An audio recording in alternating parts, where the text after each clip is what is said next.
මට හිතෙනවා ඒ කියන්නේ ධර්මය කියන්නේ දැන් නොසිතූ වෙලාවක සිදුවීමක් වෙනවා. දැන් අද අපි හමුවේ හමුවීම දැන් වෙලාව පාන්දරකයි.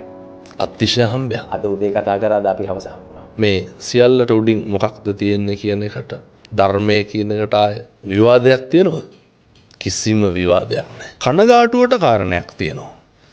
මිනිස්සු මේක පිළිගන්න කැමති නැහැ.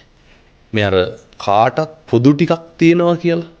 උදාහරණයක් විදිහට අපි එක අන්තයට කොටු වෙලාද හම්බුනේ අන්තවාදී වෙලා. පැහැදිලිද? මේ රටට මෙහෙම වෙන්නත් හේතුව මොකද්ද?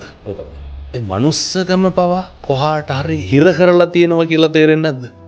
දැන් අර අනෙකාගේ දුක අඳුර ගන්න, වේදනාව බඩගින්න අඳුන ගන්න, ඒව නෙමෙයි ප්‍රශ්න වෙලා තියෙන්නේ වෙන දේවල් ටිකක් ප්‍රශ්න කරගෙන තියෙනවා. ප්‍රධානම ප්‍රශ්න. ප්‍රධාන ප්‍රශ්න ටික. අර ගොඩ ටික හැමදාම කල්වර කාමරේ කොටු වෙලා තනි වෙලා වගේ ඒකයි. හැබැයි බුදුහාමුදුරුවෝ මොකක්ද කියන්නේ? අනිත් ආගම්වල ශාස්ත්‍රවරු ඒ නායකයෝ පැහැදිලි කරලා ඇති.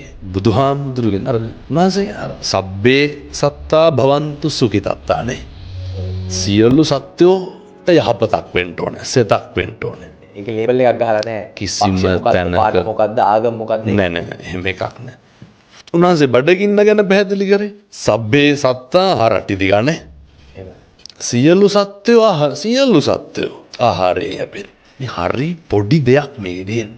මේකකවත් ගැඹුරක් තියනවද? මිනිස්සුන්ට කාලෙකින් හම්බෙච්ච මේ ජීවිතේ අපි දන්නවද මැරිලා ගිහින් කොහෙ උපදීද කියලා? ඒ උපදින තැනද හදාගන්න ඕනේ, මෙහි ඉඳගෙන ඉන්න තැනද හදාගන්න ඕනේ. මම මේ කතා කරනකොට මම මැරෙන්න පුළුවන්. බැරිද? මොනවාද මේකේ වෙන්නේ නැත්තේ? ඊළඟ තප්පරේ කියන්න බෑනේ හම්බ. හරිම අවිනිශ්චිතයිනේ. එහෙනම් මේක තුල අපි මොකද්ද කරන්න ඕනේ? සෝෂල් මීඩියා වල යනවා අපි උදේ ඉඳන් රැ වෙනකන්. අපි යනවා කෙටියෙන් කිව්වොත් අපි උදේ ඉඳන් රැ වෙනකන් අපි දකින පෝස්ට් 100ක් තියෙනවා කියලා හිතන්නකෝ.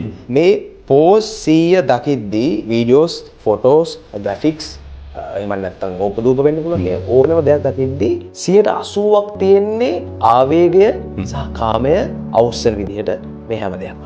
මේක හැදිලා තියෙන්නේ මේ පැත්තට යොමු වෙන විදිහට. මේකෙන් ගොඩේමක් නැද්ද අපිට? මිනිස්සුන්ගේ හැඟීම් ප්‍රකාශ කරන්න උපයෝගී කරගන්න පිටස්තර පුද්ගලයෝ නැද්ද? දැන් කේන්තිය ආවම කේන්තිය ඇති වෙන්නේ කොහෙද? කේන්තිය මට තරහ යන්නේ මේ මගේ ක්‍රියාවලිය තුලනේ.